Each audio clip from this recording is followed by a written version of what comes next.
आमिर साहब, ज़ाहिर मुतअद्दिद रहनुमा हैं पाकिस्तान तहरीक इंसाफ के। किसी को उठाया गया, किसी को गिरफ्तार किया गया, किसी ने पार्टी छोड़ी, मगर अली मोहम्मद ख़ान, शहरयार आफरीदी जैसे लोग हैं जिन्होंने पार्टी नहीं भी छोड़ी। जिन्होंने छोड़ी, ज़ाहिर उन्होंने 9 मई के वाक़यात पर तनकीद की, डिसोन किया, इमरान खान साहब पर भी तनकीद की। फ़ारूक हबीब साहब भी 27 सितंबर को अचानक गवादर से खबर आती है कि वो गायब हो गए हैं। आज मीडिया के कैमरों के सामने आते हैं। देरीना साथियों में से पहले साथी हैं जो सिर्फ 9 मई के वाक़े पे नहीं बल्कि तोशा खाना, साइफर, अलकादी ट्रस्ट, 9 मई के वाक़यात, उस्मान बुज़दार, बुशरा बीबी, फर्रा गोगी, सब पर चार्जशीट कर रहे थे इमरान खान साहब को। ये क्या वजह समझ में आती है? दीगर रहनुमा इस हद तक नहीं गए हैं। ज़ाहिर है जो डिसअपीयरेंस के वाक़यात हों या फिर गिरफ्तारी के वाक़यात हों, उनका तो सामना है तहरीक इंसाफ को। देखें, आपको याद होगा कि कुछ दिन पहले जो है वो पैमरा ने एक ऐलान किया था कि फ़ारूक हबीब, हमाद अज़हर, अली नवाज़ अवान समेत 11 अफराद जो हैं उनकी मीडिया कवरेज पर पाबंदी लगा दी गई है क्योंकि ये इश्तिहारी हैं, इनको इश्तिहारी करार दिया गया था। तो आज उनमें से एक इश्तिहारी जो है उसने एक प्रेस कॉन्फ्रेंस की और वो चार्जशीट बयान की जिसका आपने अपने सवाल में भी जिक्र किया है।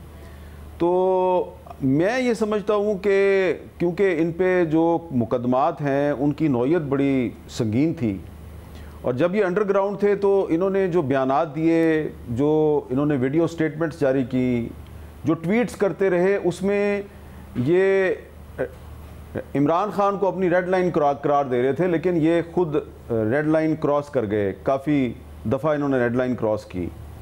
तो ज़ाहिर बात है, अब जो आदमी रेड लाइन क्रॉस करता है और फिर पकड़ा जाए तो उसके बाद फिर उसके ख़िलाफ़ इंतहाई संगीन नौयत के मुकदमात बनते हैं। तो ये शायद कोशिश ये कर रहे थे कि वो जो मुकदमात हैं उनकी संगीन नौयत को कम करने के लिए इमरान खान पे संगीन किस्म के इल्ज़ामात लगा दिए जाएं तो ज़्यादा मुनासिब होगा। तो यही काम किया है इन्होंने।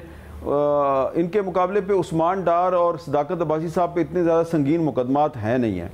और दूसरी बात यह है कि एक फ़र्क है कि उस्मान डार ने और सदाकत अब्बासी ने तो सियासत छोड़ने का ऐलान कर दिया, इन्होंने सियासत नहीं छोड़ी, इन्होंने इस्तेकाम पाकिस्तान पार्टी में शमूलियत अख्तियार किया है। तो अब उस पार्टी में इनका एक मुस्तकबिल भी बनाना है इन्होंने, तो उस पार्टी में तो उसी का मुस्तकबिल रोशन होगा जो कि इमरान खान पर ज़्यादा सख्त और ताबड़तोड़ हमले करेगा।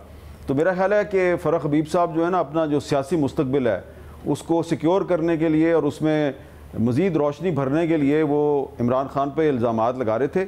और जो उन्होंने इल्ज़ामात लगाए हैं उसमें कोई नया इल्ज़ाम तो है नहीं है, वो सारे इल्ज़ामात जो हैं वो पहले से आपको पता है। फ़र्क सिर्फ इतना है कि माजी में फ़ारूक हबीब साहब जो हैं वो इन इल्ज़ामात को गलत करार देते थे और वो ये कहते थे कि पाकिस्तानी अवाम जो हैं उन्होंने सियासी वफ़ादारियाँ तब्दील करने वाले फसली बटेरों और लोटों को मुस्तरद कर दिया है। जो इमरान खान का साथ छोड़ेगा उसका सियासी मुस्तकबिल तारीक हो जाएगा। लेकिन अब वो ये कह रहे हैं कि इमरान खान जो है वो रियासत के ख़िलाफ़ साजिशों में मुलव्वस थे, उन्होंने हमें टिशू पेपर की तरह इस्तेमाल किया और हम उनकी पार्टी इसलिए छोड़ रहे हैं कि उन्होंने पार्टी की नज़रियाती बुनियादों को खैरबाद कह दिया था।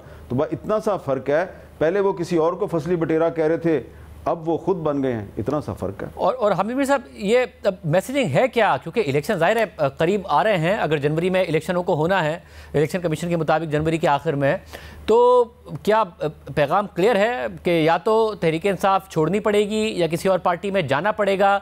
जो रूपोश हैं क्या वो अपने कागजात नामजदगी जमा करा कर इलेक्शन लड़ पाएंगे? जो नहीं हैं, छोड़ दिए गए हैं, क्या वो लड़ पाएंगे? क्या कैंपेन चला पाएंगे? ये हो पाएगा जिस तरह हालात वाक़या जा रहे हैं तहरीक इंसाफ के लिए?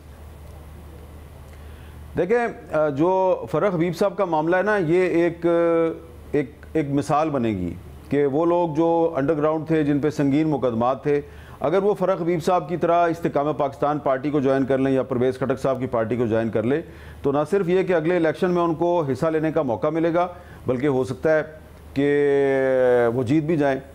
तो सोचने की बात यह है कि फ़ारूक हबीब साहब जो हैं वो मुस्लिम लीग नून में तो नहीं गए और ना ही किसी और बड़ी पॉलिटिकल पार्टी में गए हैं, वो इस्तेकाम पाकिस्तान पार्टी में गए हैं। तो इसमें एक पैगाम है और मुझे ये लगता है कि आने वाले चंद दिनों में कुछ और भी 2-3 अजीम जो मज़ाहमती सियासत के जो अलंबरदार हैं, जो कहते थे कि इमरान खान हमारी रेड लाइन है, इस रेड लाइन को टच ना करना, तो वो भी ऑरेंज लाइन, ब्लू लाइन या येलो लाइन में तब्दील होने वाले हैं। और हामिद साहब, जब रियासत ने फैसला किया नवाज शरीफ साहब को सिस्टम से बाहर करने का, उसके बावजूद बहरहाल नून लीग इलेक्शन लड़ती नजर आई, नवाज शरीफ साहब, मरीम नवाज साहबा को जेल में डाला गया उसके बावजूद। अब क्या सिर्फ इमरान खान साहब को माइनस करने का मामला है या ये उससे आगे की बात नजर आ रही है? बल्ला मुश्किल होगा कि बैलेट पेपर पर नजर आए। यार मेरे भाई, आप इतना मुश्किल सवाल कर देते हैं। अब मैं इसका जवाब दूंगा तो आप भी फंसोगे, मुझे भी फंसवाओगे। ये मामला सिर्फ इमरान खान तक महदूद नहीं है, आगे आगे देखिए होता है क्या। मतलब और एक गठजोड़ नज़र आया था 2018 से पहले इस्टेब्लिशमेंट और अदलिया का, मगर इमरान खान साहब को मुतादिद केसेस में बहरहाल अदलिया से रिलीफ भी मिला है। साइफर केस में एक के बाद एक पटिशन के बावजूद, फिर वो इस्तस्नास की भी दरख्वास्त के बावजूद, आपको लग रहा है कि कोई रिलीफ वो ले पाएंगे या यहाँ पर वो फंसते नज़र आ रहे हैं इस मामले में? देखिए, पहले जो उनको रिलीफ मिल रही थी वो बंदयाल साहब की वजह से मिल रही थी। अब बंदयाल साहब नहीं है, तो जो सुप्रीम कोर्ट के फुल बेंच का जो फैसला है प्रैक्टिस एंड प्रोसीजर बिल में, अगर आप उसमें देखें कि जजेस ने मुख्तलिफ मामलात पे मुख्तलिफ रेशो के साथ अपना डिसीजन दिया है। किसी मामले में 10-5 है, किसी मामले में 7-8 है, किसी मामले में 6-9 है।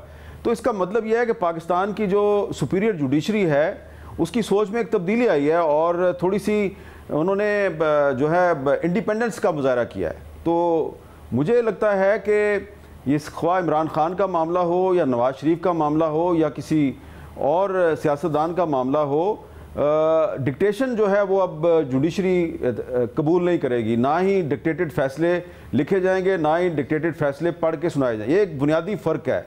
2018 में जब नवाज शरीफ साहब को डिस्क्वालीफाई किया गया, गिरफ्तार करके जेल में डाल दिया गया, सियासत से उनको आउट कर दिया गया, तो उस वक्त की जो जुडिशरी है वो और जुडिशरी थी। आप ये कह सकते हैं कि वो एक चेन्ड जुडिशरी थी जो कि कुछ लोगों के साथ कोलैबोरेट करके सियासत में बराह रास्त एक किरदार अदा करी थी, सियासत में मुदाखलत कर रही थी। अब जो सूरत हाल है थोड़ी मुख्तलिफ होगी और इसका डायरेक्टली या इनडायरेक्टली इमरान खान साहब को थोड़ा बहुत फ़ायदा हो सकता है, लेकिन इन दी लॉन्ग रन मुझे फ़िलहाल इमरान खान साहब के लिए कोई ऐसा बड़ा फ़ायदा नज़र नहीं आ रहा कि वो रिलीज़ भी हो जाएं और इलेक्शन में हिस्सा भी लें। लेकिन जनवरी में नहीं तो फरवरी या मार्च में मुझे इलेक्शन होता हुआ नज़र आ रहा है, लेकिन उसमें मुझे खान साहब नज़र नहीं आ रहे। अच्छा, मगर फिर नवाज शरीफ साहब आ तो रहे हैं, कहीं नवाज शरीफ साहब को भी कोई सरप्राइज़ तो नहीं मिल जाएगा, या वो जो तवक्को नून लीग ने की हुई है कि फील्ड खाली मिलने वाली है, कैंपेन करने का मौका मिलने वाला है, वैसा ही होने जा रहा है? देखिए, नवाज शरीफ साहब मेरे ख्याल है कि वापस आएंगे और उनको आना चाहिए। ये मैं बड़े दिनों से कह रहा हूँ। अभी भी जहाँ भी कहीं चले जाएं तो लोग एक ही सवाल पूछते हैं, ख्वाह शादी की तकरीब हो या कोई जनाजा हो, जहाँ भी चले जाएं एक ही चीज़, नवाज शरीफ साहब आ रहे हैं कि नहीं आ रहे। तो मैं तो ज़ाती तौर पे तंग आ चुका हूँ इस सवाल से। तो मैं अभी आपका जो सवाल है उसका जवाब मैं यही दूंगा कि नवाज शरीफ साहब को कोई सरप्राइज़ मिलना या नहीं मिलना ये बाद की बात है। उनको हर सूरत में पाकिस्तान वापस आना चाहिए। अगर उन्होंने पाकिस्तान में सियासत करनी है तो उनको वापस आना चाहिए। और मुझे नहीं लगता कि कोई अफोर्ड कर सकता है कि एक ही वक्त में इमरान खान भी जो है वो डिस्क्वालीफाई हो जाए, नवाज शरीफ भी बाहर हो जाएं और भी बहुत से लोग बाहर हो जाएं। ये मुझे ज़रूर लग रहा है कि खान साहब के बाद कुछ और लोग जो हैं वो माइनस होंगे, लेकिन किसी और तरीके से माइनस होंगे। वो अदालती तरीक़ाकार से माइनस नहीं होंगे। हो सकता है इलेक्शन के ज़रिए माइनस हो जाए, बहुत बड़े बड़े नाम हैं उसमें, वो इलेक्शन के ज़रिए माइनस हो सकते हैं। लेकिन नवाज शरीफ साहब जो हैं वो अगर पाकिस्तान वापस आ जाएंगे तो इसका सबसे बड़ा फ़ायदा ये होगा कि एक तो इलेक्शन का इनेकाद यकीनी हो जाएगा, और जब वो पाकिस्तान में आके अपने वर्कर्स के साथ और दीगर सियासी जमातों की लीडरशिप के साथ इंटरेक्ट करेंगे तो अपने लिए कोई ना कोई अच्छा रास्ता निकालने में कामयाब हो सकते हैं। वैसे और पीपल्स पार्टी को शिकायत है, जैसा आपने कहा कि सिस्टम में ये बड़ा मुश्किल है कि नवाज शरीफ भी बाहर हों, इमरान खान भी बाहर हों, मगर पीपल्स पार्टी एक अहम स्टेक होल्डर है, उसकी भी शिकायत हो, क्या उसके तहत फिर आगे बढ़ा जा सकता है? उसकी शिकायत को एड्रेस किया जाएगा या मुश्किलात बढ़ेंगी उनके लिए? मैं आपके इस मुश्किल सवाल का इंतहाई मोहतात अंदाज में सिर्फ ये जवाब दे सकता हूँ कि पीपल्स पार्टी तो सियासत में मौजूद रहेगी, लेकिन पीपल्स पार्टी के कुछ अहम रहनुमा जो हैं शायद वो सियासत में रहें लेकिन पार्लियामेंट में आपको नज़र नहीं आएंगे।